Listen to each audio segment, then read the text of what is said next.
Salut l'ami, j'espère que tu vas bien.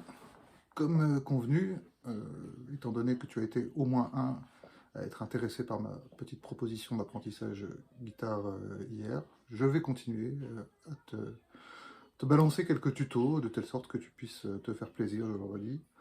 Euh, mais allons plus loin aujourd'hui, hein, bien sûr, je te préviens que mon objectif à moi c'est de t'apprendre à être capable de jouer de la guitare, que ce soit en mode solo ou pour accompagner d'autres gens qui jouent, ou jouer sur tes morceaux préférés, voire même créer tes propres morceaux, avant le 15 juillet, en espérant que d'ici là, les plages seront ouvertes et que tu pourras aller te la raconter avec la guitare de ton choix pour les vacances.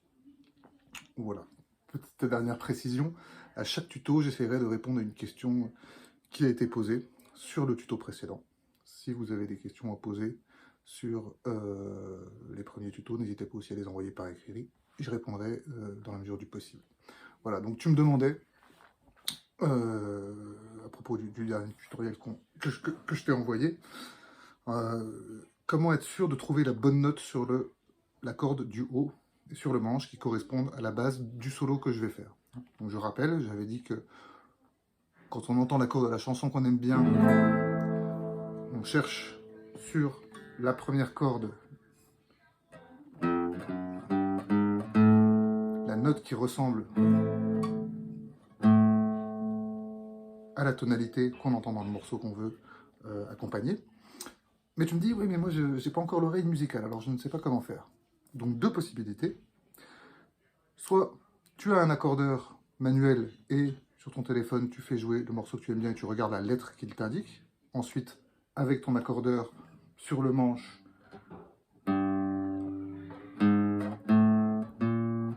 tu viens chercher sur les différentes cases jusqu'à ce que ton accordeur t'indique la même lettre que quand tu as mis le morceau en route. Soit tu n'as pas d'accordeur manuel et c'est ton téléphone qui le fait, auquel cas tu ne peux pas faire les deux en même temps.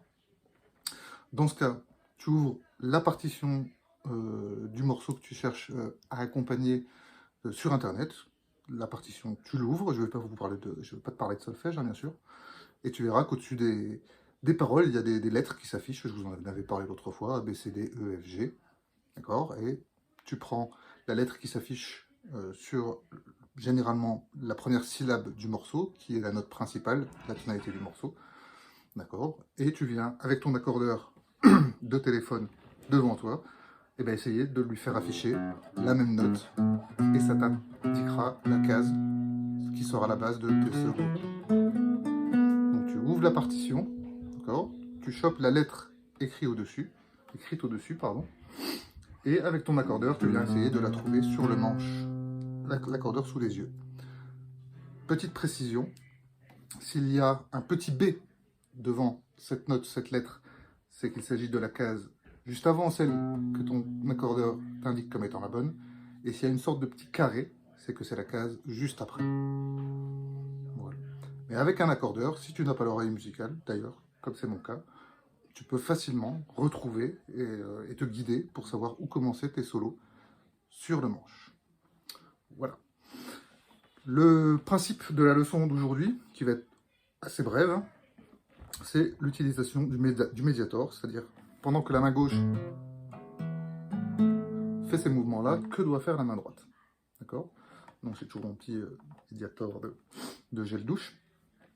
Donc ça c'est quelque chose qu'il faut répéter, il faudra que tu t'entraînes chez toi, hein, bien sûr. Moi, mes garanties de réussite au mois de juillet ne sont dépendantes que de la pratique et des exercices que tu vas mettre en œuvre de ton côté. C'est très simple, il suffit de faire un aller-retour sur chacune des cordes, en les descendant, du haut vers le bas, puis en remontant. Comme ceci. J'exagère volontairement le mouvement de la main droite.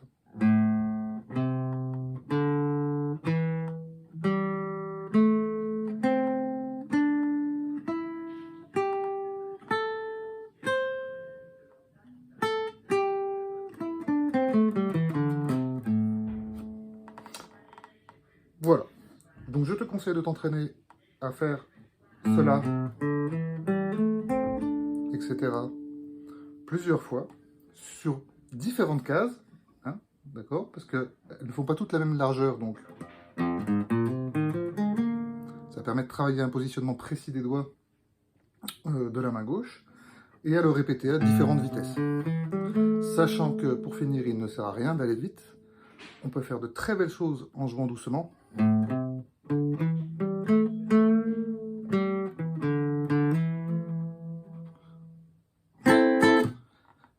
Et on peut aussi se faire plaisir en jouant très vite. Ce que je ne vais pas te démontrer là parce que je ne sais pas le faire, mais je ne voudrais pas me la péter non plus. Voilà, mais ce que ça fait faire parfaitement au Jimi Hendrix. Notamment, d'accord? Donc, entraîne-toi bien à faire des montées et des descentes.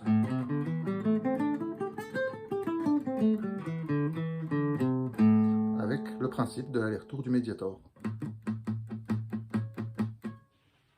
Voilà pour aujourd'hui. Je te remercie de m'avoir fait confiance, en tout cas. Je te dis à très bientôt. Je pense que le prochain épisode sera celui de l'apprentissage de la partie des gammes qu'il faut utiliser. On en reparlera, mais évidemment, pour tous les morceaux, ou pour chaque morceau, on ne va pas à chaque fois répéter l'ensemble des notes. Sinon, on ferait toujours la même chose, quels que soient les morceaux. Mais je t'ai pris assez de ton temps aujourd'hui, donc je te propose qu'on voit ça la prochaine fois. Mais d'ici là, entraîne-toi, bosse bien, c'est important, parce que je pourrais pas le faire à ta place. Et si tu bosses bien, je te promets qu'au mois de juillet, tu seras au top. Et sinon, de toute façon, je te rembourse, c'est-à-dire que je te devrai 0 €. À bientôt l'ami, ciao.